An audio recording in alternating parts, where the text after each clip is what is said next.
Hi, hey, I'm Luna from Sensual Artistry. And I'm Sonia, somatic sexologist and empowerment coach.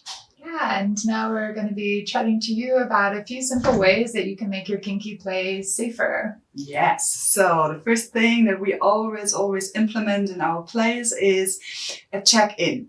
And in that check-in, you can make it really long and you can make it a bit more concise, but what you really don't want to miss is covering emotional and physical needs. So you're basically going to ask the other if there is anything that they need, and that can range from maybe a pillow under the legs or under the knees to water to whatever it is. Emotional needs, obviously, like if there's anything that they feel maybe vulnerable today about or fragile or just whatever comes up. And then another really good one also to share is desires, because you just want to know what the other wants to experience so that you're basically in the same direction, on the same path, and both of you are going to share those things.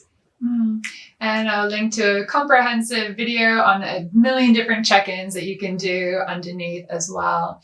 The next one is to start soft and build up slowly. So especially if people are new to kink, but particularly even if you've been doing it for a while, like you don't want to shock the body too much by going in too fast. You want to allow the body to relax and soften so it doesn't go into a contraction. And also because this can trigger the stress response in the brain of a fight, flight, freeze if things escalate too quickly, and then your mind can't kind of keep up with what's happening. So it's important to always have this kind of slow build up.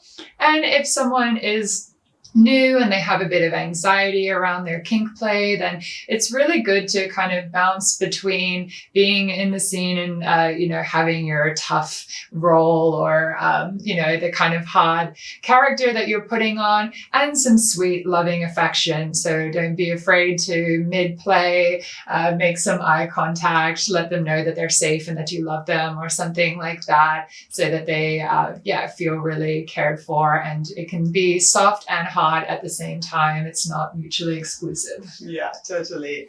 And another really good point is to actually not have any goal. So when we have a goal, often we get very focused on reaching something, on achieving something, and also it creates a lot of expectations and possible disappointment if that would not be reached. So really just not having any goal and really being present to your partner, being in the now, being with what is, not having the expectations of a certain level of arousal or emotions or non-emotions, but just really being in this loving container of embracing whatever comes up and just really holding the space for that.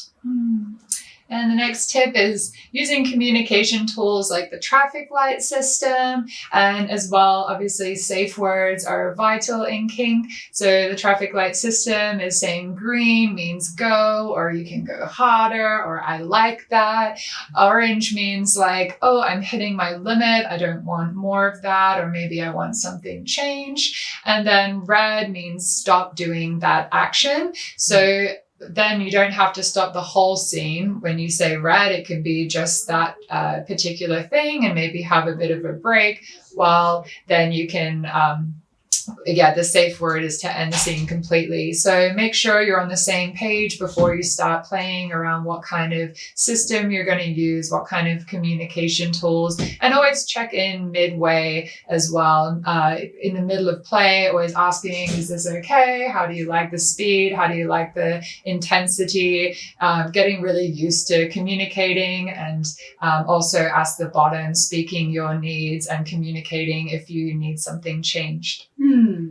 And really know your tools and techniques, meaning get informed about the things that you are using. You might want to try them on yourself if it's tools.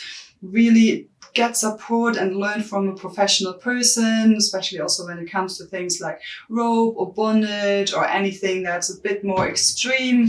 Just really don't be too shy to ask for support and getting some guidance. It's really so important. And also you might want to find someone or even just do a lot of research and get a bit informed about trauma and how to notice that and how to react if something is coming up for any of you. Yeah, so hopefully these tips help you a bit. Obviously, it's just a really quick run through.